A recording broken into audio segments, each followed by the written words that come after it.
கர்த்தர் நம்மோடு கூட பேசுவாராக. கண்களை மூடி. பரலோக பிதாவே, பேசுவது நீங்கள் அல்ல, தேவ ஆவியானவர் பேசுவார் என்ற வேத வாக்கியத்தின்படி நீர் உம்முடைய பிள்ளைகளோடு பேசும். இயேசுவின் நாமத்தில் பிதாவே, ஆமென். இன்றைய வேத தியானத்திற்காக ஆதியாகமம் 24ஆம் அதிகாரம் 1வது வசனத்தை வாசிப்போம். ஆபிரகாம் வயது சென்று முதிர் வயதானான். ஆபிரகாம் வயது சென்று முதிர் வயதானான். கர்த்தர் ஆபிரகாமை சகல காரியங்களிலும் ஆசீர்வதித்து வந்தார். கர்த்தர் ஆபிரகாமை சகல காரியத்திலும் ஆசீர்வதித்து வந்தார். எல்லாருடைய ஆசை, இந்த பூமியில் இருக்கிற ஒவ்வொரு மனுஷனுடைய ஆசை என்னன்னா, நான் ஆபிரகாமை போல ஆசீர்வதிக்க வேண்டும். குறையில்லாமல் எல்லா ஆசீர்வாதத்தையும் பெற்று மகிழ்ச்சியாக வாழ்ந்து முடித்த ஒரு மனிதன் யாருன்னா அது ஆபிரகாம். செல்வமாகட்டும், பேராகட்டும், புகழாகட்டும், புத்திரபாக்கியமாகட்டும், ஆயுசு நாட்களாகட்டும், எதுவானாலும் எல்லா விதங்களிலும் ஆசீர்வதிக்கப்பட்ட மனுஷன் யாரு? ஆபிரகாம். அல்லேலூயா. நான் அப்படியே தியானித்து கொண்டிருக்கும் போது, ஆண்டவரே, ஆபிரகாமை போல நாங்கள் ஆசீர்வதிக்கப்படணுமே.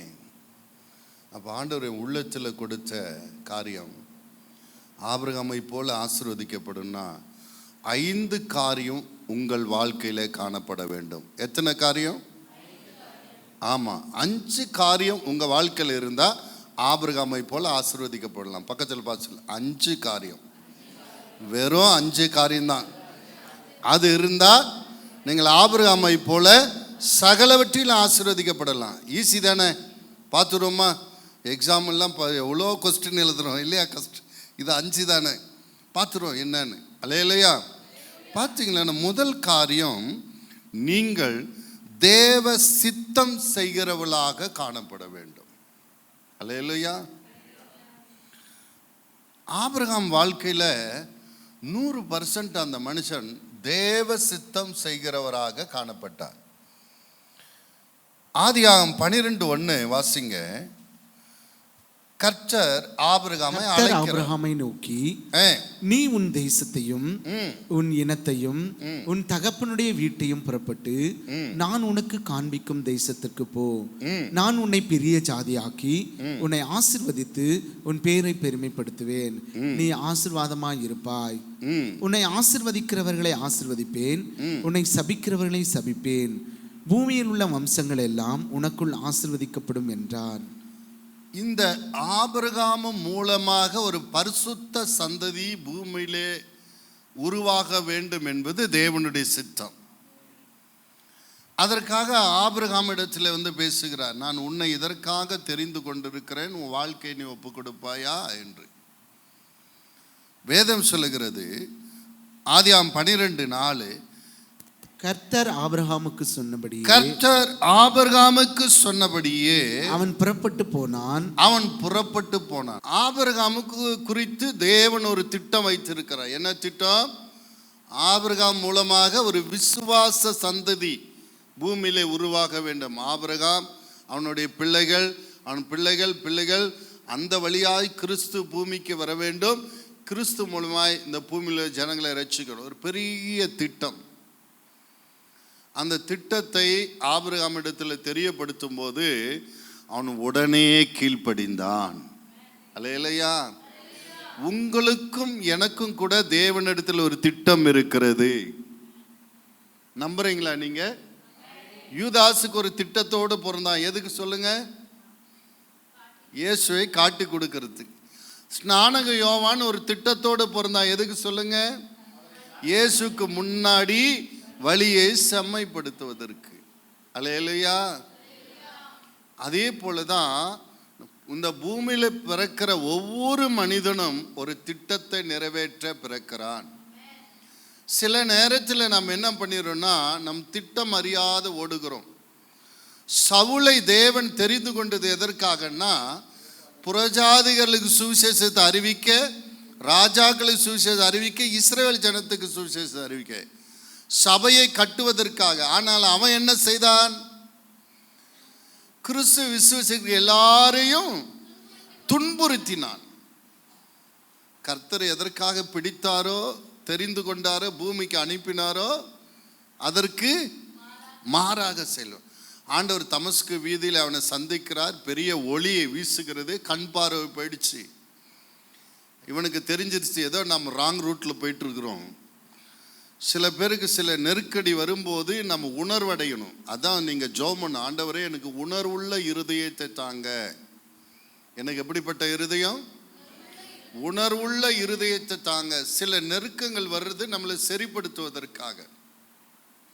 உடனே நம்ம ஆட்கள் என்ன பண்ணிடுவாங்க தெரியுமா? பக்கத்து வீட்டுக்காரி தான் எனக்கு சூனி வச்சுட்டானிடுவாங்க. அலையலையா?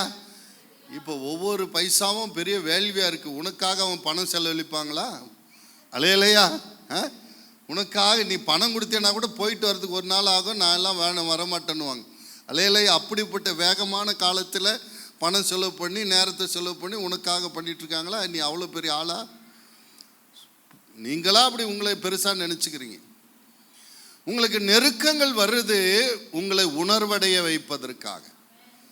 பவுலுக்கு கண் பார்வை போன உடனே அவனுக்கு தெரிஞ்சிருச்சு, நான் ஏதோ தப்பு பண்ணுறேன். உடனே கேட்குறேன், ஆண்டவரே நான் என்ன செய்ய சித்தமாக இருக்கிறீர்? அல்லேலூயா. ஆண்டவர் தெளிவாக சொன்னார், டேய் உன்னை சபையை கட்ட சொன்ன நீ சபையை இடிச்சிட்டு இருக்கிற. அல்லேலூயா. அவனுடைய தரிசனத்தை, அவனுடைய நோக்கத்தை, அவனுடைய திட்டத்தை அவன் அறிந்த உடனே தாமதமின்றி இயேசுவே கிறிஸ்து என்று பிரசங்கித்தான் என்று நாம் பார்க்கிறோம். அல்லேலூயா. அப்ப ஒரு மனுஷன் தேவன் வைத்திருக்கிற அந்த தரிசனத்தை நிறைவேற்றும் போது, அவர் சித்தத்தை நிறைவேற்றும் போது அவன் ஆசீர்வதிக்கப்பட்டவனாய் மாறுகிறான். அவன் சொல்லுகிறான், அவனுடைய மரண தருவாயில் சொல்லுகிறான், நல்ல போராட்டத்தை போராடினேன், ஓட்டத்தை முடித்தேன், இது முதல் எனக்கு நீதியின் கிரீடம் வைக்கப்பட்டு இருக்கிறது. அல்லேலூயா. நிறைய பேர் வயசானவங்ககிட்ட போய் பேட்டி கேளுங்க, எப்படி இருந்துச்சு உங்கள் ஜர்னி, உங்கள் வாழ்க்கை எப்படி இருந்தது? அதை ஏன் கேட்குறீங்க? நான் இவளை கட்டி இருக்கவே கூடாது, இவளை கட்டி என் வாழ்க்கையே போயிடுச்சு. அழகாக்குறான்னு லவ் பண்ணேன், மாட்டிக்கிட்டேன், என் வாழ்க்கையே வீணாய் போச்சு அப்படின்வாங்க. அவங்க மனைவியை தேர்ந்தெடுத்ததில் அவருக்கு என்னது? தப்பு பண்ணிட்டேன்னு. இன்னொருத்தருக்கு கேட்டால், ஐயோ ஏன் தான் இந்த பிள்ளைங்களை பெற்றோமோ, என் பிள்ளைங்களாலே வாழ்க்கை பாதிக்கப்பட்டுச்சு. சரி ஓகே. இன்னொருத்தராண்ட கேட்டும்போது பேட்டி கேட்டிங்கன்னு வச்சுக்கோ, நான் அந்த தொழிலை தொடங்காமல் இருந்திருக்கணும், அப்போ என் லைஃப் நல்லா இருந்திருக்கும், அது தொட்டு பெரிய கடங்காரன் ஆயிட்டேன். இப்படி அநேகர் தங்கள் வாழ்க்கை சலித்து கொள்ளுகிறவர்களும், தான் தவறான முடிவெடுத்து விட்டேன், தவறாக வாழ்ந்து விட்டேன் என்று சொல்லுகிறவர்கள் தான் அதிகமான பேர். ஆனால் இங்கே பவுல் சொல்லுகிறான், நான் நல்ல போராட்டத்தை போராடினேன், ஓட்டத்தை முடித்தேன், இது முதல் நீதியின் கிரீடம் வைத்திருக்கிறேன். அப்ப தேவனுடைய சித்தப்படி ஒரு மனுஷன் நடக்கிறவன் வாழ்க்கை தான் இன்பமாக முடிகிறது. அல்லேலூயா. நீங்களும் நானும் கூட கேட்கணும், ஆண்டவரே நான் என்ன செய்ய சித்தமா இருக்கிறேன்? அல்லேலூயா. 100% எனக்கு தெரியும், நான் தேவ சித்தத்தின்படி தான் வாழ்ந்துட்டு இருக்கிறேன். அநேகர், உங்கள் ஒவ்வொருவராலும் உங்களால் சொல்ல முடியுமா?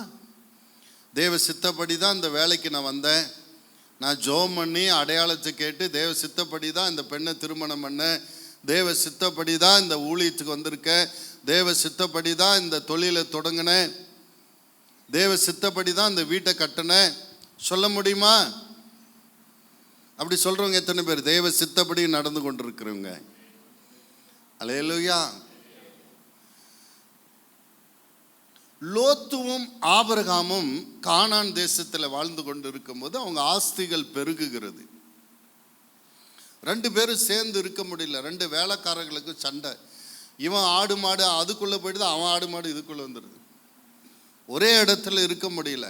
உடனே ஆபிரகாம் சொல்கிறார், லோத்தை பார்த்து, நீ கிழக்க போனால் நான் என்ன பண்ணிடுறேன்? மேற்கே போயிடுறேன். நீ வடக்கே போனால் தெற்கே போயிடுறேன். நமக்குள்ளே, நம் சகோதரர் நமக்குள்ளே எதுக்கு சண்டை? அடுத்த நிமிஷமே நம்ம ஆள் என்ன பண்ணுறான்னா, நம்ம நல்ல இடமா நம்ம என்ன பண்ணிடணும்? பிடிச்சிக்கணும். நல்ல இடமா பிடிச்சிக்கணும்னு அவன் கண்ணை ஏறெடுத்து பார்க்குறான். இல்லையா? நான் நினைக்கிறேன் ஒரு உயரமான இடத்துலேருந்து பார்த்துருப்பான்னு நினைக்கிறேன். எந்த பக்கம் போகலான்னு பார்த்துட்டு அவன் சொல்கிறான், ஆதியாகமம் 13:10-11 வாசிச்சிங்களா? அப்பொழுது லோத்து தன் கண்களை ஏறெடுத்து பார்த்து யோர்தான் நதிக்கு அருகான சமபூமி முழுவதும் நீர்வளம் பொரிந்தனதாய் இருக்க கண்டான். கர்த்தர் சோதோமையும் கொமோராவையும் அழிக்கும் முன்னே சோவாருக்கு போகும் வழி மட்டும் அது கர்த்தருடைய தோட்டத்தை போலவும் எகிப்து தேசத்தை போலவும் இருந்தது. அப்பொழுது லோத்து யோர்தானுக்கு அருகான சமபூமி முழுவதையும் தெரிந்து கொண்டு கிழக்கே பிரயாணப்பட்டு போனான். இப்படி லோத்து உபவாசம் பண்ணாரா? ஜபம் பண்ணாரா? ஆண்டவரே, இப்படி நாங்கள் 2 பேரும் ஒரே தாவல் இருக்க முடியல, எங்கள் ஆஸ்திகள் பெருகிடுச்சு, எங்கள் வேலைக்காரருக்குள்ள பெரிய பிரச்சனையாக இருக்குது, டெய்லி பஞ்சாயத்தாக இருக்குது, நாங்கள் கொஞ்சம் பிரியலான்னு நினைக்கிறோம், நீர் என்ன சொல்லுகிறீர்? நான் எப்பக்கம் போக நீர் விரும்புகிறீர்? நாங்கள் எந்த பக்கம் போனால் எங்களுக்கு ஆசீர்வாதம், சண்டை இல்லாமல் சச்சரவு இல்லாமல் சமாதானமாக நான் வாழ்வதற்கு எது நலமாக இருக்கும்? கிழக்கா, மேற்கா, வடக்கா, தெற்கா?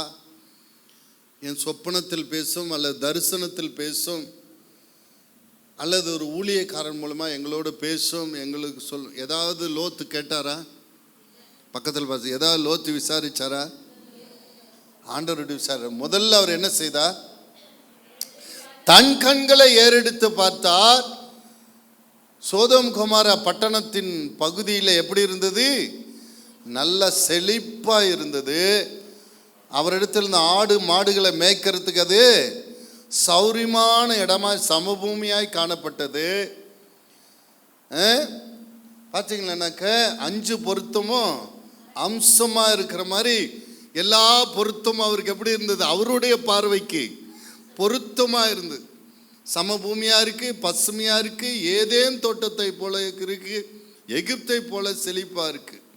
அவர் பார்வைக்கு எப்படி இருந்தது?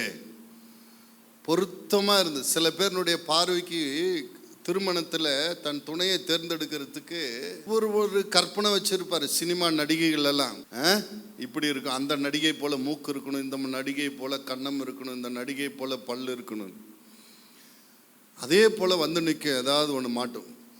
உடனே சிம்சோனை போல நான் கட்டுனால் அவ்வளோதான் கட்டுவேன். அல்லேலூயா. தேவ சித்தமா இல்லையா ஒன்றும் விசாரிக்கிறது இல்லை. கடைசியில் கல்யாணம் கட்டி 3வது நாள் என்ன பண்ணுறது? பாஸ்டர், எந்த பல்லு அழகா இருக்குன்னு கட்டணும் அந்த பல்லுலே கடிக்கிறா பாஸ்டர். அல்லேலூயா, சோத்திரம். பாருங்க, இந்த லோத்து கூட தன் பார்வைக்கு அழகா செழிப்பா ஆசீர்வாதமா இருக்குதுன்னு தெரிந்து கொண்டு போயிட்டான். ஆனால் தேவ சித்தம் செய்கிற ஆபிரகாம், தேவனுடைய திட்டத்துக்கு தன் வாழ்க்கையை ஒப்பு கொடுத்த ஆபிரகாம் மௌனமா அங்கே இருக்கிறார். 1 நாள் ஆச்சு, 2 நாள் ஆச்சு, 1 மாதம் ஆச்சு, 2 மாதம் ஆச்சு, அங்கே இருக்கிறார். லோத்தினுடைய மனைவி என்ன சொல்லியிருப்பாங்க? உங்கள் பெரியப்பாவுக்கு ஒன்றுமே புத்தியே இல்லை. அவர் நினச்சிருந்தா, அவர் பெரியவர், அவர் நினச்சிருந்தா இந்த இடத்துக்கு வந்திருக்கலாம், செழிப்பான இடத்துக்கு. அவர் வறட்சியான இடத்துல உட்கார்ந்துருக்கிறார். பாருங்க, எப்படியோ நாம் வந்துட்டோம், நாம் தப்பிச்சோன்னு சொல்லி மனைவி ரொம்ப என்கரேஜ் பண்ணியிருப்பாள் லோத்துவை. ஆனால் ஏன் மௌனமாக அவர் அங்கே இருக்கிறாருன்னு அவருக்கு தான் தெரியும். சில வேளையில் நம்ம சில டிசிஷன் எடுக்கும்போது மற்றவங்களுடைய பார்வைக்கு அது அற்பமாக இருக்கும், மற்றவங்களுடைய பார்வைக்கு அது நம்ம காது படவே பேசுவோம், இவனுக்கு புத்தியே இல்லை, பொழைக்க தெரியாதவன் அப்படி. நம்ம அந்த நேரத்தில் கல்லை போல அமைதியாக இருக்கணும். கல்லை போல, ஆமாம், நம்ம தேவ சித்தத்தில் போகும்போது உலக பார்வைக்கு நம்ம அற்பமாக தான் இருப்போம். அப்போ கூட இருக்கிறவங்களாம் சொல்லு, ஏண்ணே இந்த முன்னாடி இருக்கிற ஸ்பீக்கர் வால்யூம் கம் பண்ணு, ஏண்ணே இப்படி பண்ணுறீங்க, சின்ன பையன் அவனுக்கு நல்ல இடத்த விட்டுட்டு நீங்கள் இப்படி வறட்சியில் உட்காந்துட்டு இருக்கிறீங்க, இருக்கட்டும் விடுப்பா, இருக்கட்டும் விடுப்பான்னு சொல்லியிருப்பார். அல்லேலூயா. இருக்கட்டும் விடுப்பான்னு சொல்லி மௌனமாக இருந்திருப்பார். ஏன்னா அவருக்கு தெரியும், என் பார்வைக்கு நல்லா இருக்கு, இன்னைக்கு நல்லா இருக்கு, நாளைக்கு எப்படி இருக்குன்னு தெரியாது. ஆனால் ஆதியும் அந்தமும் அறிந்த தேவன் எனக்கு ஒரு இடத்தை கொடுத்தால் என்றென்றைக்கும் ஆசீர்வாதமாக இருக்கும். அல்லேலூயா. என்றென்றைக்கும் அவர் பேசாம அங்கே இருக்கிறார். ஆண்டவர் ஒரு நாள் தரிசனமானார். ஆதியாகமம் 13:12. ஆபிரகாம் கானான் தேசத்திலே குடியிருந்தான். லோத்து அந்த யோர்தானுக்கு அருகான சமபூமியில் உள்ள பட்டணங்களில் வாசம் பண்ணி சோதோமுக்கு நேரே கூடாரம் போட்டான். சோதோமின் ஜனங்கள் பொல்லாதவர்களும் கர்த்தருக்கு முன்பாக மகா பாவிகளுமாயிருந்தார்கள். லோத்து ஆபிரகாமை விட்டு பிரிந்த பின்பு கர்த்தர் ஆபிரகாமை நோக்கி, உன் கண்களை ஏறெடுத்து நீ இருக்கிற இடத்திலிருந்து வடக்கேயும் தெற்கேயும் கிழக்கேயும் மேற்கேயும் நோக்கி பார். நீ பார்க்கிற இந்த பூமி முழுவதையும் நான் உனக்கும் உன் சந்ததிக்கும் என்றென்றைக்கும் இருக்கும்படி கொடுத்து உன் சந்ததியை பூமியின் தூளை போல பெருக பண்ணுவேன். ஒருவன் பூமியின் தூளை எண்ண கூடுமானால் உன் சந்ததியும் எண்ணப்படும். அல்லேலூயா. ஆண்டவரு ஆபிரகாம் சொல்றவன் கண்ணு நடந்து திரி, நீ எவ்வளவு தூரம் நடக்கிற அவ்வளவு தூரம் தருவேன். அது உனக்கு மட்டும் இல்லை, உனக்கும் உன் பிள்ளைக்கும் சந்ததிக்கே தருவேன். ஆனா செழிப்பா இருக்குதுன்னு லோத்து போனாரே, அவரும் அவர் பிள்ளைகளும் அனுபவிச்சாங்களா? அந்த செழிப்பை அனுபவித்தார்களா? பார்த்தீங்கன்னா அந்த சோதம் குமாரா பட்டணம் அருவருப்பு மிகுதியாக இருந்தது. ஆதியாம் 13:13 வாசிச்சிங்களா? சோதோமின் ஜனங்கள் பொல்லாதவர்களும் கர்த்தருக்கு முன்பாக மகா பாவிகளுமாயிருந்தார்கள். எந்த அளவுக்கு செழிப்பு இருந்ததோ அந்த அளவுக்கு என்ன இருந்தது? பாவம் இருந்தது. இன்னைக்கு அமெரிக்கா தேசம், இங்கிலாந்து தேசம் செழிப்புன்றாங்க. ஆனா அந்த அளவுக்கு என்ன இருக்கு? பாவம் இருக்கு. அதே போல சோதம் கொமோராவில் பாவம் அதிகமாக இருந்தது. அது எந்த அளவுக்குன்னா தேவ சமூகத்துக்கு போய் எட்டிடுச்சு. அந்த அளவுக்கு அக்கிரமம் மிகுதியாயிடுச்சு. கர்த்தர் அதை விசாரிக்கும் போது நியாயம் தீர்க்க வந்துட்டார். பார்க்கும்போது அது பொல்லாத தேசமா இருக்குன்னு சொல்லி அதை அக்னியினால அழிக்க தீர்மானிச்சார்.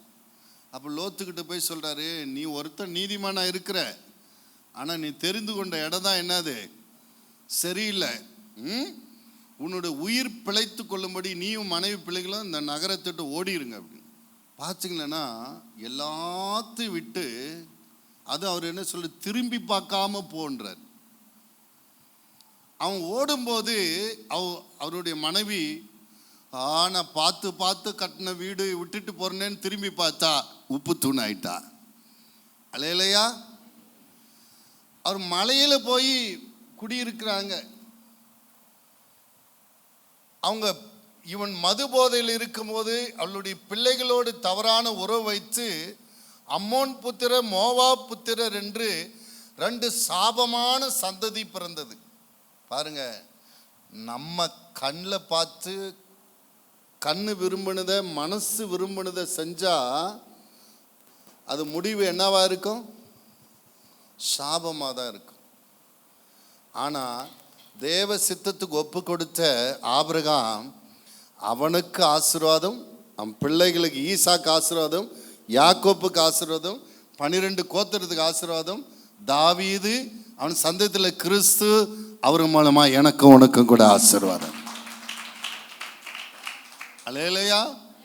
ஆபிரகாம் சந்ததி இப்பவும் இஸ்ரேல் தேசத்தில் வாழ்ந்து கொண்டிருக்கிறார்கள். ஆனால் லோத்து சில காலம் கூட அவனுக்கு அந்த அனுபவிக்க முடியல, அதை விட்டு வெளியேற வேண்டியதாயிடுச்சு. பிள்ளைகளே, உங்க வாழ்க்கையில தேவ சித்தம் ரொம்ப ரொம்ப முக்கியம். பக்கத்தில் கைப்பிடிச்சு, உங்க வாழ்க்கையில தேவ சித்தம் ரொம்ப ரொம்ப முக்கியம். தேவ சித்தப்படி நடக்கிற வாழ்க்கை தான் இன்பமானது, ஆசீர்வாதமானது, தலைமுறைக்கு அது ஆசீர்வாதமானது. நம்ம ஆடு மாடுகள் அல்ல நம்ம இஷ்டம் போல வாழ்றதுக்கு. நம் ஒவ்வொருவரை குறித்தும் தேவன் ஒரு திட்டத்தை வைத்திருக்கிறார். அந்த திட்டம் என்ன என்று தேவனிடத்தில் விசாரித்து நாம் அதிலே நடப்பது நமக்கு ஆசீர்வாதம். அல்லேலூயா. தேவ சித்தம் உங்க வாழ்க்கையில் இருந்த தேவ சித்தத்தின்படி நடந்தீங்கன்னா உங்க வாழ்க்கை ஆசீர்வாதமா இருக்கும். 2வது பாயிண்ட் என்னன்னா, விடாமுயற்சி உங்கள் வாழ்க்கையில் இருக்க வேண்டும். எப்படி இருக்கணும்? விடாமுயற்சி. ஆதியாம் 26ஆம் அதிகாரம் 12லிருந்து 22. ஈசாக்கு அந்த விதை விதைத்தான். கர்த்தர் அவனை ஆசீர்வதித்ததினால் அந்த வருஷத்தில் 100 மடங்கு பலனடைந்தான். அவன் ஐஸ்வர்யவானாகி வர வர விருத்தி அடைந்து மகா பெரியவனானான். அவனுக்கு ஆட்டு மந்தையும் மாட்டு மந்தையும் அநேக பணிவிடைக்காரரும் இருந்தபடியினாலே பெலிஸ்தர் அவன் பேரில் பொறாமை கொண்டு அவன் தகப்பனாகிய ஆபிரகாமின் நாட்களில் அவனுடைய வேலைக்காரர் வெட்டின துறவுகளை எல்லாம் தூர்த்து மண்ணினால் நிரப்பி போட்டார்கள். ஆமென். இருமா, இந்த ஈசாக்கு ஆபிரகாமுடைய ஒரே மகன், அது வாக்குத்தத்தத்தின் மகன் யாரு? அப்பா தேவ சித்தம் செய்கிறவரா இருந்ததுனால மகனும் அப்படியே அந்த புலிக்கு பிறந்தது பூனையாகல. ஆதியாகமம் 26:1 பார்த்தீங்கன்னா ஆபிரகாமின் நாட்கள் இருந்ததை போல ஈசாக்கு நாட்களிலும் கொடிய பஞ்சம் இருந்தது. எல்லாரும் கானான் தேசத்தோடு எகிப்துக்கு பிழைப்பு தேடி போகும்போது கர்த்தர் தரிசனமாய் சொல்றாரு. 3வது வசனம், ஈசாக்கே நீ இதே தேசத்தில் இரு, நான் உன்னை ஆசீர்வதிப்பேன். தேவ சித்தத்துக்கு ஒப்பு கொடுக்கிறார் ஆண்டவர். வேற இதே இடத்துல இருந்துட்டாரு. நாம் என்ன பண்ணுறது, சாப்பாட்டுக்கு என்ன பண்ணுறதுன்னு சொல்லி யோசிக்கும் போது அவருக்கு ஒரு யோசனை வருது. தன் தகப்பன் வெட்டி இருந்த துறவுகளை தூர்வாரார். தன் தகப்பனுடைய துறவுகளை ஒரு தோண்ட ஆரம்பிக்கிறார். ஆபிரகாம் வெட்டின கிணறுகளை இன்னும் கொஞ்சம் ஆழப்படுத்துறார். படுத்தும் போது நிறைய தண்ணி கிடைச்சிருச்சு. தண்ணி கிடைச்ச உடனே எல்லாம் மூட்டை கட்டிட்டு போனவன் நின்றுட்டு என்ன சொல்றான், இது எங்களுடையது அப்படின்னு வாக்குவாதம் பண்றாங்க. நாமளாக இருந்தால் என்ன பண்ணியிருப்போம், ஏன் ஆண்டவரே, ஏன் இந்த சோதனை, நீங்கள் தானே சொன்னீங்க, இப்படி ஆயிப்போச்சு, அப்படியே குறுகி படுத்துருவோம் இல்லையா, சோர்ந்து போயிடும். ஆனால் ஈசாக்கு அப்படி சோர்ந்து போல, உடனே என்ன பண்ண, அந்த கிணறை வச்சுக்கோ அப்படின்னு சொல்லிட்டு கொஞ்சம் தள்ளி இன்னொரு கிணறை தோண்டார். வாசிங்க. அபிமெலேக்கு ஈசாக்கை நோக்கி, நீ எங்களை விட்டு போய்விடு, எங்களை பார்க்கிலும் மிகவும் பலத்தவனானாய் என்றான். அப்பொழுது ஈசாக்கு அவ்விடம் விட்டு புறப்பட்டு கேராரின் பள்ளத்தாக்கிலே கூடாரம் போட்டு அங்கே குடியிருந்து தன் தகப்பனாகிய ஆபிரகாம் நாட்களில் வெட்டினவைகளும் ஆபிரகாம் மரித்த பின் பெலிஸ்தர் தூர்த்து போட்டவைகளுமான துறவுகளை மறுபடியும் தோண்டி தன் தகப்பன் அவைகளுக்கு இட்டிருந்த பெயர்களின்படியே அவைகளுக்கு பெயரிட்டான். இப்போ 2வது கிணறு திருப்பினும் அவங்க அப்பா வெட்டியிருந்த இன்னொரு கிணறு என்ன பண்றான், தூர்வாருகிறான். தண்ணீர் வர ஆரம்பிக்கிறது. இல்லையா, நீ கர்த்தர் நடத்துகிறபடி நீ நடந்தினா உனக்கு ஆசீர்வாதம். ஊருக்கே ஆசீர்வாதம் இல்லைனாலும் உனக்கு ஆசீர்வாதம் இருக்கும். ஆமா, அந்த ஊர்ல யாரு கிணத்துல தண்ணி இல்லை, இவனுக்கு தண்ணி வருது. ஏன், கர்த்தர் சொன்ன இங்கே இருந்தான். கர்த்தர் சொல்றபடி நீ தொழில் செஞ்சானா உனக்கு ஆசீர்வாதம். பக்கத்து கடையில் வியாபாரம் நடக்கலான்னு உனக்கு வியாபாரம் நடக்கும். பக்கத்து வீட்டு பிள்ளை படிக்கலான்னு உன் பிள்ளை படிக்கும். ஆனா உன் வாழ்க்கை கர்த்தர் சொல்லுகிறபடி இருக்கணும். இங்க 2வது கிணறு என்ன பண்ணிட்டாங்கன்னா வந்து வாக்குவாதம் பண்ணி இது எங்களுக்கு தான் சொந்தம் ஊன்னு சொல்லிட்டு என்ன பண்ணிட்டாங்க, பிடிச்சுக்கிட்டாங்க. சோர்ந்து போல. அடுத்த வசனத்தை வாசிங்க. ஈசாக்குடைய வேலைக்காரர் பள்ளத்தாக்கிலே வெட்டி அங்கே சுரக்கும் நீரூற்றை கண்டார்கள். இப்ப இவனுடைய வேலைக்காரர் புது கிணறு வெட்டுறாங்க. எப்படி, பள்ளத்தாக்கிலே. நீரூற்று எங்க இருக்கும், பாரு, ஞானம் பாருங்க. அதான் தேவனுக்கு பயப்படுகிற பயமே ஞானத்தின் ஆரம்பம். பள்ளத்தாக்குல நீரூற்று வெட்டும் போது தண்ணி கிடைச்சிருது. அங்கேயும் வந்து வாக்குவாதம் பண்றாங்க. பாருங்க, இந்த ஜனங்க பொறாமப்படுறதுக்கு ஒரு அளவே இல்லை. வாசிங்க. கேராரூர் மேய்ப்பர் இந்த தண்ணீர் தங்களுடையது என்று சொல்லி ஈசாக்குடைய மேய்ப்பருடனே வாக்குவாதம் பண்ணினார்கள். அவர்கள் தன்னோட வாக்குவாதம் பண்ணினபடியால் அந்த துறவுக்கு ஏசேக்கு என்று பெயரிட்டான். வேறொரு துறவை வெட்டினார்கள், அதை குறித்தும் வாக்குவாதம் பண்ணினார்கள். ஆகையால் அதற்கு சித்னா என்று பெயரிட்டான். பின்பு அவ்விடம் விட்டு பெயர்ந்து போய் வேறொரு துறவை வெட்டினான். அதை குறித்து அவர்கள் வாக்குவாதம் பண்ணவில்லை. அப்பொழுது அவன், நம் தேசத்தில் பழுகும்படி இப்பொழுது கர்த்தர் நமக்கு இடம் உண்டாக்கினார் என்று சொல்லி அதற்கு ரெகபோத் என்று பெயரிட்டான். பாருங்க, துன்பமும் துயரமும் உங்கள் உயிருள்ள நாள் வரைக்கும் அல்ல. பக்கத்துல துன்பமும் துயரமும் உங்க உயிருள்ள நாள் வரைக்கும் அல்ல. 1 2 3 4 இடத்துல அவங்க போராட்டம் பண்ணாங்க. இவங்களை இதை பறிச்சுக்கிட்டாங்க. 5ஆவது இடத்துல என்ன பண்ணல, அவங்க பண்ணல, கர்த்தரை அனுமதிக்கல. அல்லேலூயா. உன் திராணிக்கு மேல அவர் சோதிக்கப்பட விட மாட்டார். உலகத்தில் உபத்திரம் உண்டு, போராட்டம் உண்டு. நாம் அதை எதிர்த்து ஜெயிக்கணும். புரியுதுங்களா? நம்ம எதிர்த்து ஜெயிக்கணும். ஆண்டவர் நம்ம திராணிக்கு மேல சோதிக்கப்படும். நிறைய பேர் தற்கொலை பண்ணிக்கிறதுக்கு என்ன காரணம்னா, இந்த பிரச்சனை நம்ம வாழ்நாளெல்லாம் இருக்குன்னு நினைக்கிறாங்க. அப்படி கிடையவே கிடையாது. எந்த பிரச்சனை வாழ்நாளெல்லாம் இருக்காது. கடனா சீக்கிரம் தீரும், வியாதியா சீக்கிரம் குணமாகும். எந்த பிரச்சனை நிரந்தரம் அல்ல. அல்லேலூயா. அதை நீங்க மனதிலே முதல்ல நிறுத்தி கொள்ள வேண்டும். இங்க 4 இடத்துல போராட்டம் பண்ண, 5ஆவது இடத்துல வந்து ஆஃப் ஆயிட்டாங்க. இவனுக்கு தெரிஞ்சிருச்சு, இந்த இடத்துல நான் பெருகும்படி தேவன் சித்தம் கொண்டு இருக்கிறார். சில இடத்துல தேவனே அனுமதிப்பார். நம்ம சொன்னா கேட்க மாட்டோம். முதல் கிணறு தண்ணி கடிச்சிருச்சு. வெட்டின உடனே என்ன கடிச்சிருச்சு? ஈசாக்கே, வரக்கூடிய நாட்கள் உனக்கு நிறைய ஆடு மாடுகளை கொடுப்பேன், வேலைக்காரரை கொடுப்பேன். இந்த இடம் உனக்கு செட் ஆகாது, உனக்கு விசாலமான இடம் உனக்கு தேவையா இருக்கும். நீ என்ன பண்ணு, நீ இறங்கி அந்த ஊரில் போய் குடியிருன்னா இருந்திருப்பேனா? நான் எவ்வளோ கஷ்டப்பட்டு வெட்டியிருக்கிறேன், இப்போ தான் தண்ணி கடிச்சிருக்கு, இப்போ தான் ஒரு வெள்ளாமை பண்ணிக்கிறேன், அதை அறுக்கிறதுக்குள்ளே காலி பண்ணிட்டு போன்றீங்களே. அல்லேலூயா. ஆண்டவருக்கு ஆலோசனை சொல்லி, அடுத்த மாதம் தை மாதம் போட்டுமா? அல்லேலூயா. ஆண்டவருக்கு டேட்டு கொடுத்து ஆண்டவருக்கு ஆலோசனை கொடுத்துருப்பா. அதான் ஆண்டவர் என்ன பண்ணுறாரு, ஒரு நெருக்கத்தை கொடுக்குற. உன் புத்தி ஆண்டவர் அறிஞ்சிருக்கிற. பக்கத்தில் உன் புத்தி ஆண்டவர் எதை வச்சு எந்த காயை நவுத்துன்னு ஆண்டவருக்கு தெரியும். இவன் வரக்கூடிய நாட்கள் பெரிய ஐஸ்வர்யனாக போறான், பெரிய பணக்காரனாக போறான், நிறைய வேலைக்கார. இவனுக்கு விசாலமான இடம் தேவை என்பதனால அவனை நவுத்தி கொண்டு வர்றாரு. அல்லேலூயா. இவன் சொல்றான், இவனுக்கு இங்க வந்த பின்னாடி சுத்தி முத்தி பார்த்த பின்னாடி தெரியுது, இது நாம் பெருகுவதற்கு நல்ல இடமா இருக்கிறது. நாம் பெருகும்படி இந்த இடத்துல கர்த்தர் கொண்டு வந்தார்னு சொல்லி கர்த்தர் நாமத்துக்கு ஸ்தோத்திரம் என்று சொல்லுகிறார். அல்லேலூயா. சில நெருக்கங்கள் நம்மை உருவாக்குவதற்கு, சில நெருக்கங்கள் நம் மதியினத்தை மாற்றுவதற்கு, சில நெருக்கங்கள் நாம் கற்றுக்கொள்வதற்கு.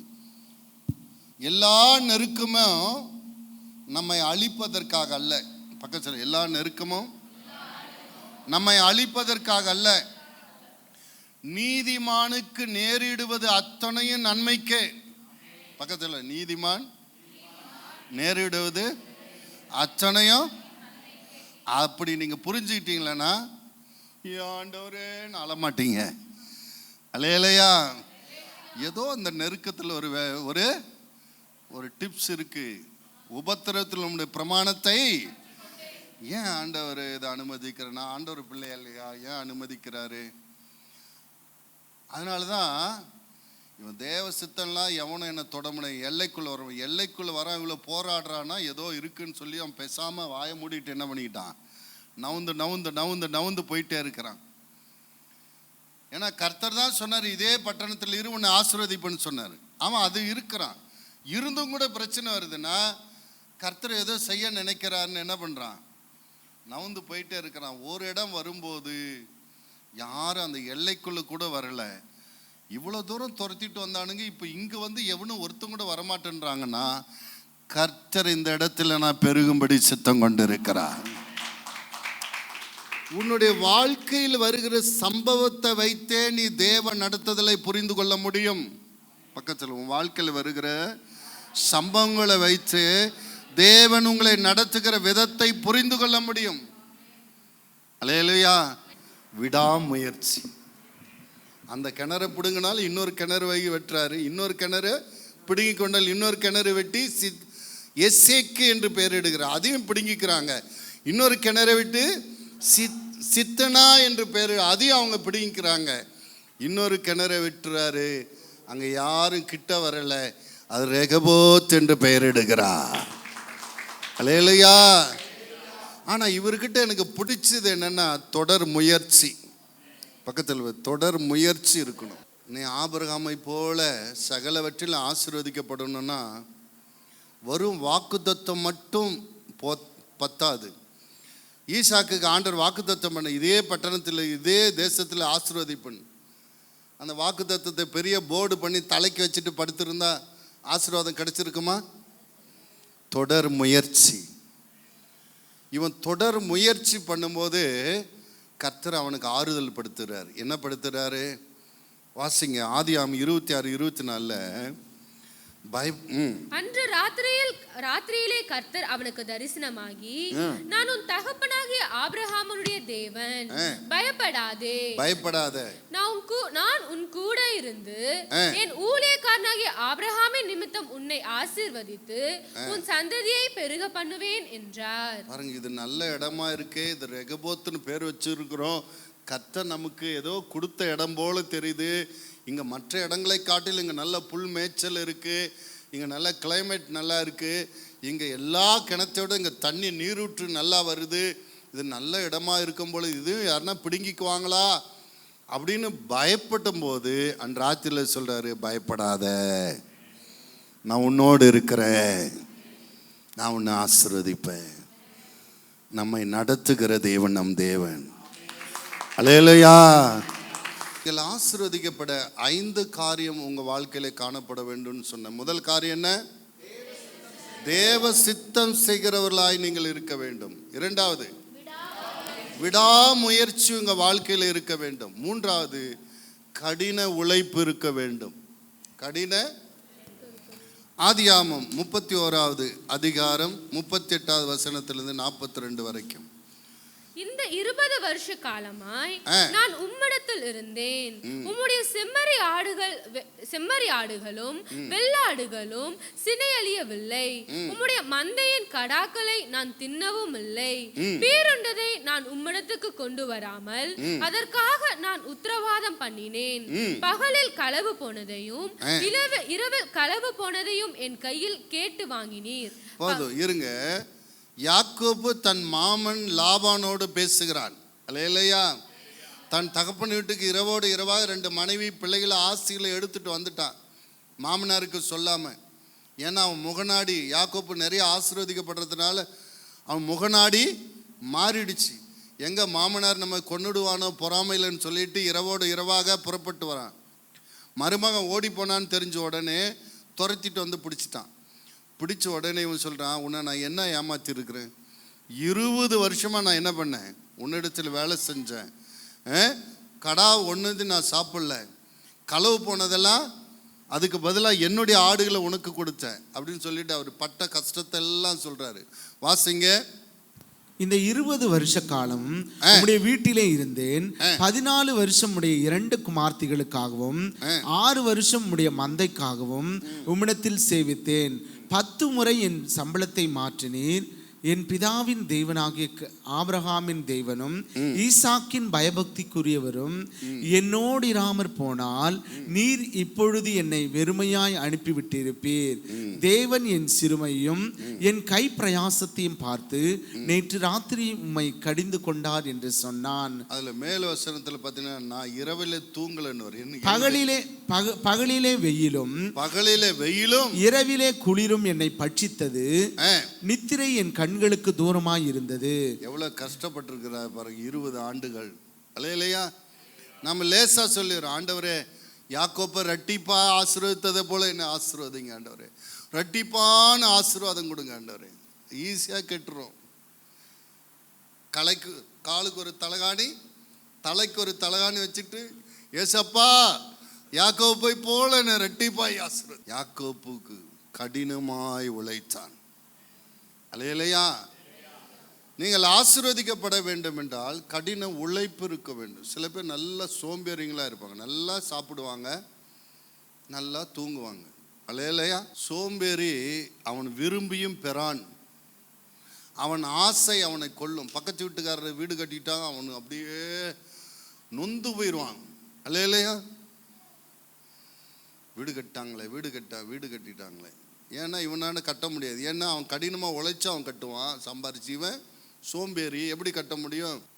ஆசை அவன் கட்டிட்டான், என்னால் கட்ட முடியல. இன்னைக்கு அநேகர் அப்படி தான் இருக்கிறாங்க. படிக்க வேண்டிய நேரத்தில் படிக்கிறது இல்லை, காதல் கத்திரிக்கான்னு சுற்றுறது.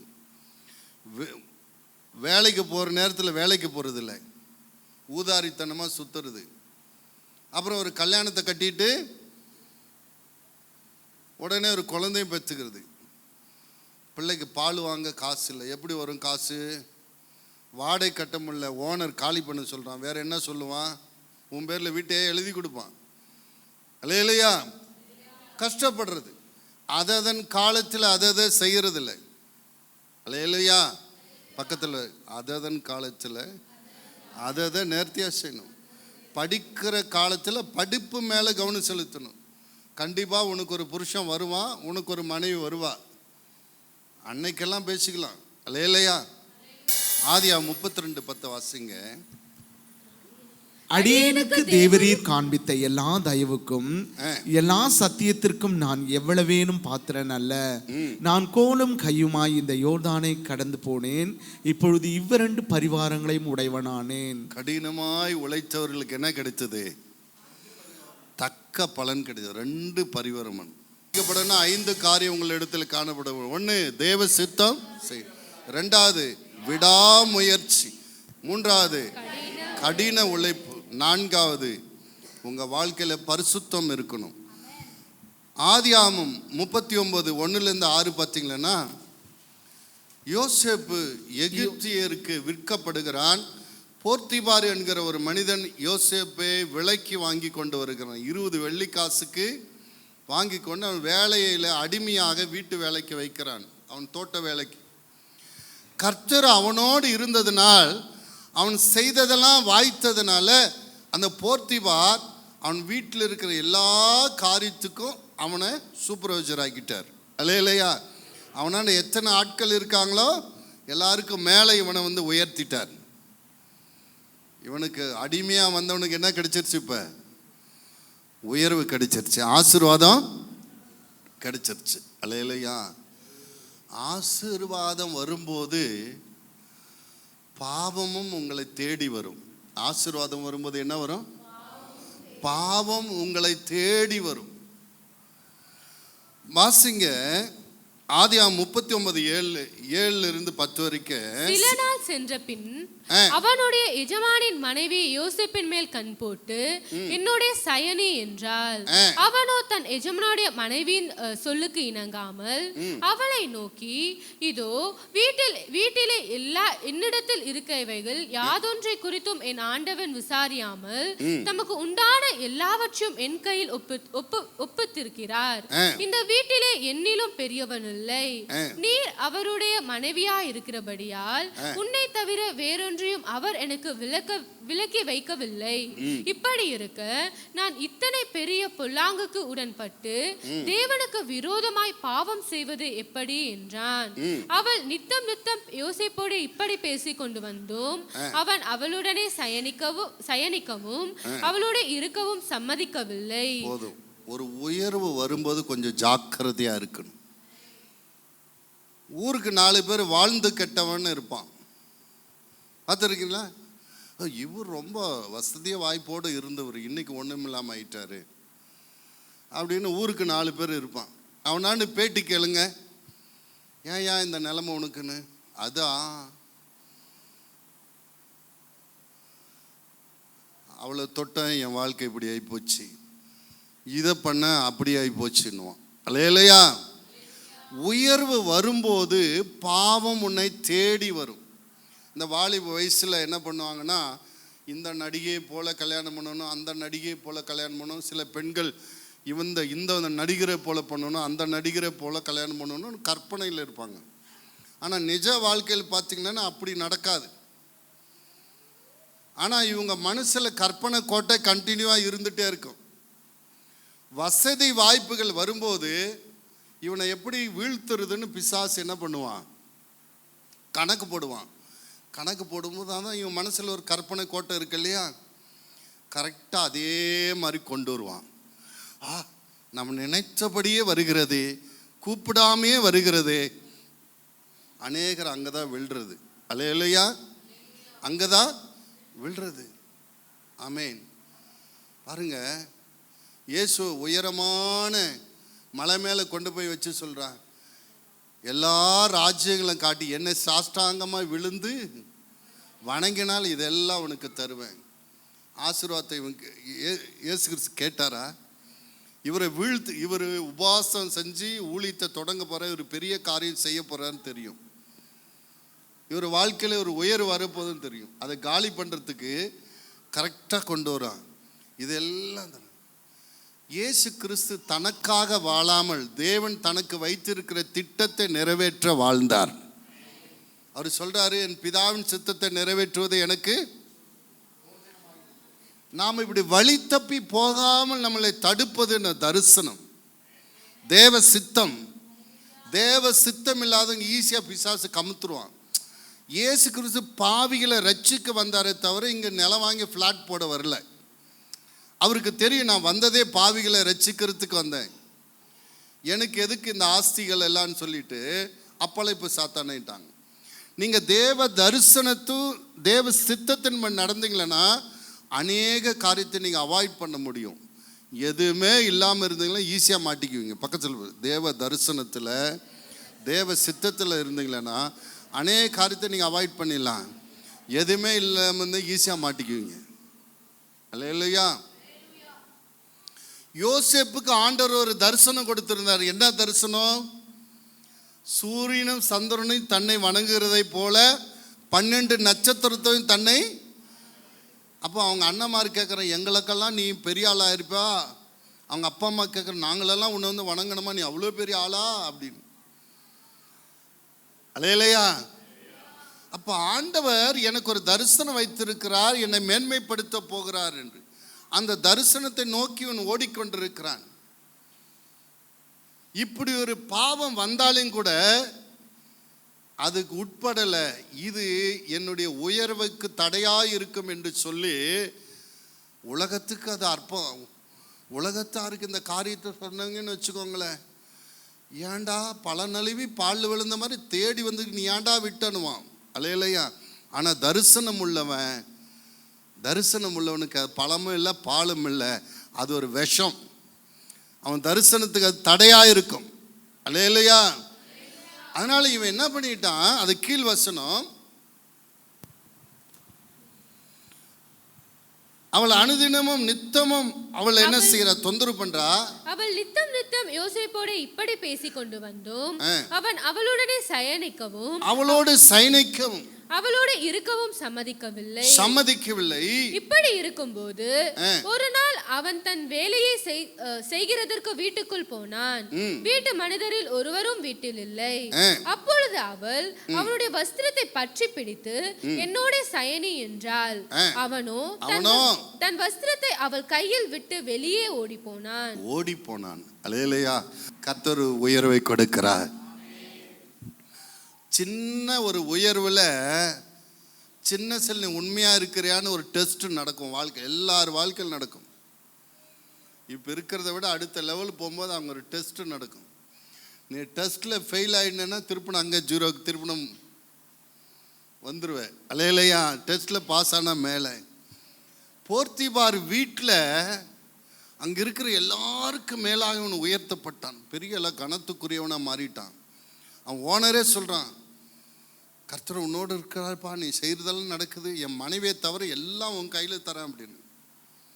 பெரிய ஆள். உடனே காலரை தூக்கிட்டு ஒரு பெருமையில் விழுந்திருந்தாருன்னு வச்சுக்கோங்களேன், அடுத்த லெவல் கிடைச்சிருக்காது. அவர் ஓடனத்தினால என்ன ஆகுதுன்னா, ஆதியாகமம் 41 அதிகாரம் 38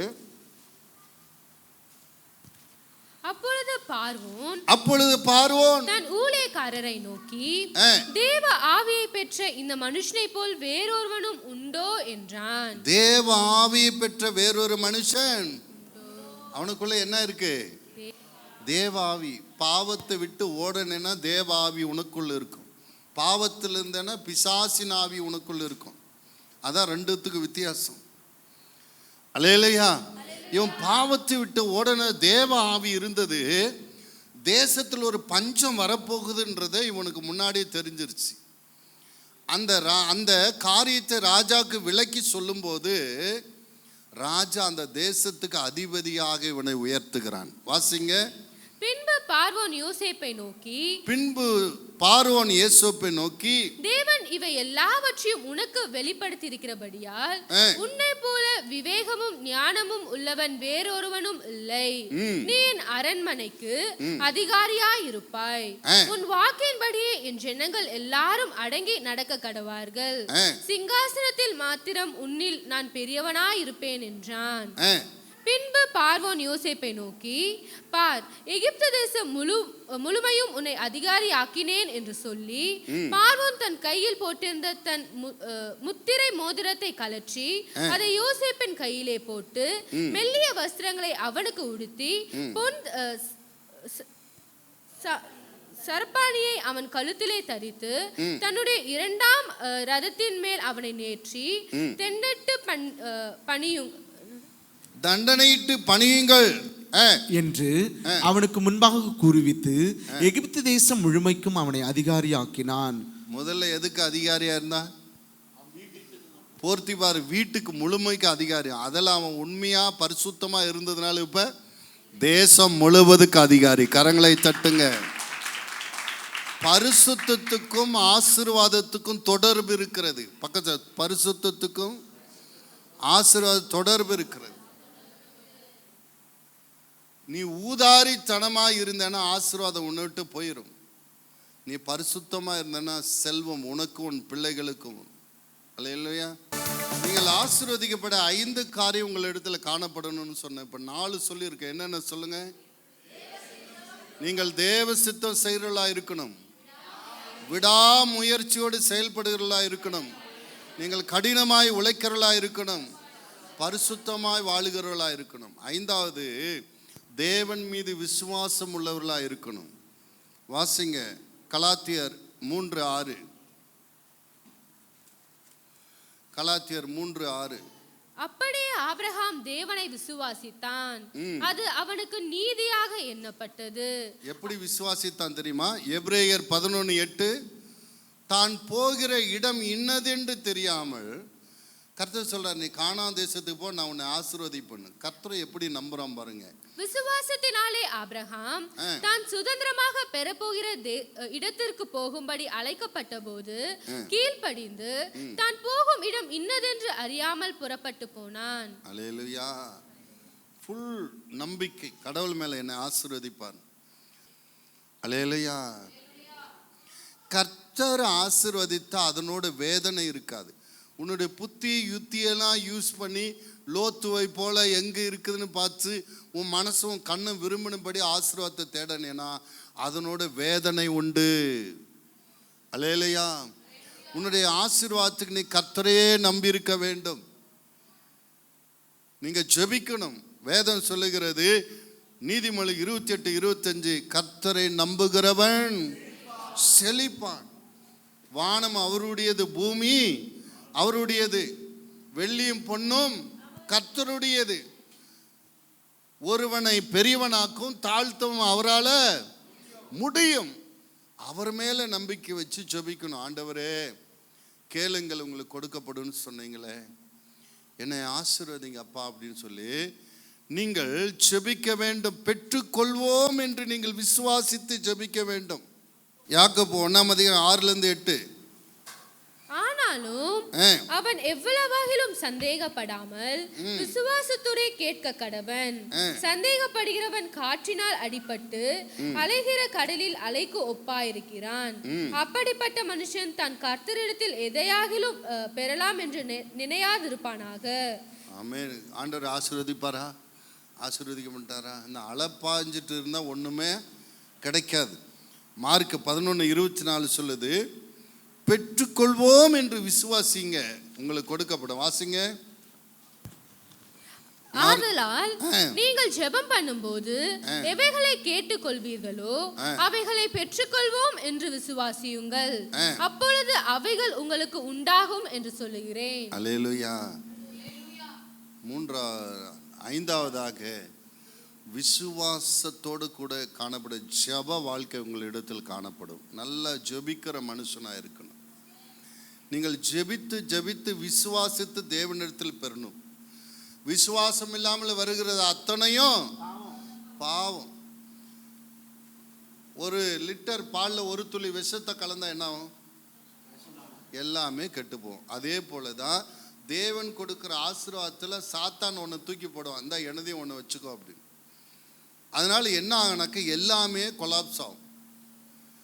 அதனால அதிர்ஷ்டம், அவங்க ஏமாந்துட்டாங்க, ஏமாந்து கொடுத்துட்டாங்க, அவங்க கொடுத்துட்டு மறந்துட்டாங்க, இப்படி எதுவுமே உங்கள் எல்லைக்குள் வரவே கூடாது.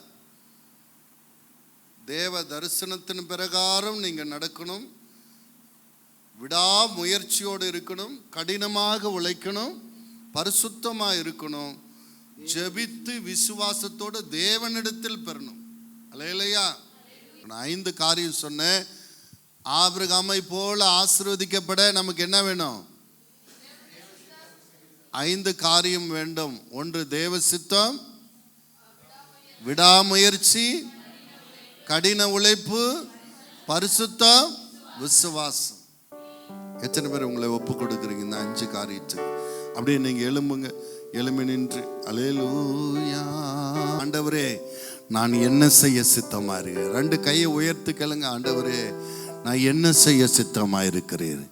நான் என்ன செய்ய சித்தமா இருக்கிறேன்? நான் என்ன செய்ய சித்தமா இருக்கிறேன்? பவுலுக்கு ஆண்டவர் சொன்னார், நீ இஸ்ரவேல் ஜனத்துக்கும் புறஜாதி ராஜா சுவிசேஷத்தை அறிவிப்பேன். அதுக்கு பின்னாடி தாமதமின்றி அந்த ஓட்டத்தை ஓடினான். வாழ்க்கை வெற்றியாய் மாறினது.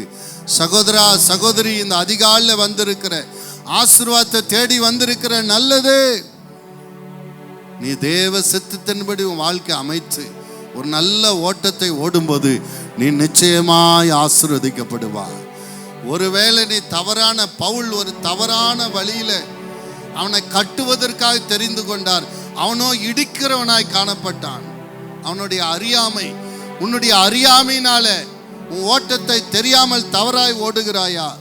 இன்றைக்கு திருத்திக்கொள். பவுல் திருத்தி கொண்டான், அவன் ஆசீர்வதிக்கப்பட்டான். நீ திருத்தி கொண்டால், நீ மாமிசத்தில் எடுத்த முடிவை நீ மாற்றிக்கொண்டால் நீ ஆசீர்வதிக்கப்படுவாய். ஒவ்வொரு முடிவுகள் எடுக்கும் போதும் 7 நாள் 10 நாள் 3 நாள் உபவாசித்து எடுப்பது மிகுந்த ஆசீர்வாதமாக இருக்கும். ஒவ்வொரு முடிவு எடுக்கும் போதும் தேவ சித்தத்தை அறிவது மிகுந்த ஆசீர்வாதம். அல்லேலூயா. உகந்த காணிக்கையா ஒப்பு கொடுத்தேனையா, சுகந்த வாசனையா நுகர்ந்து மகிழுமையா.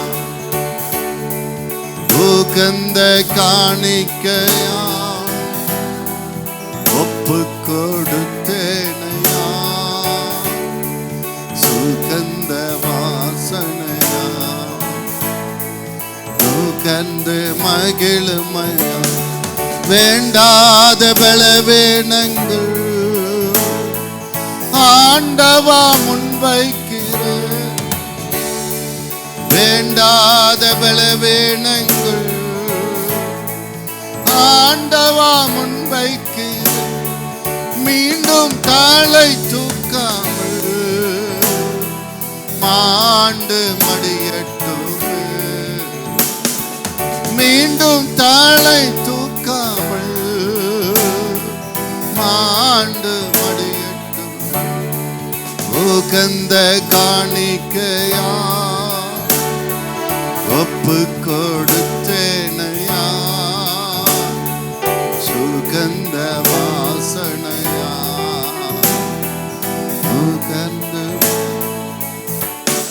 ஆண்டவரே, நான் சொல்றது அப்படி சொல்லுங்க. பிதாவே, உம்முடைய சித்தத்தின்படி வாழ ஒப்பு கொடுக்கிறேன்.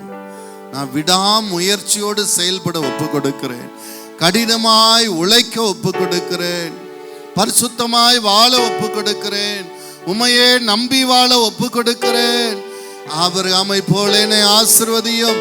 சகலவற்றிலும் நான் ஆசீர்வதிக்கப்பட, என் பிள்ளைகள் ஆசீர்வதிக்கப்பட, என் பின்வரும் சந்ததி ஆசீர்வதிக்கப்பட எனக்கு உதவி செய்யும் அப்பா. கரங்களை தட்டி ஆவில நிரம்பி ஜோமனு ஆண்டவரோடு ஒரு உடன்படிக்கை பண்ணு. இனி நான் மாமிசத்தில் நடப்பதில்லை, உம்முடைய வழியிலே நடப்பேன், சித்தத்தை செய்வேன். அல்லேலூயா. ஆண்டவரே, யாரெல்லாம் அந்த நல்ல தீர்மானத்தை எடுத்திருக்காங்களோ அது ஒவ்வொருவர் மேலும் ஆபிரகாமின் ஆசீர்வாதம் இறங்கி வருவதாக. ஆபிரகாமை சகலவற்றில் ஆசீர்வதித்ததை போல இவள் ஆசீர்வதிக்கப்பட அனுக்கிரகம் செய்யும். இயேசுவின் நாமத்தில் பிதாவே, ஆமென். அல்லேலூயா.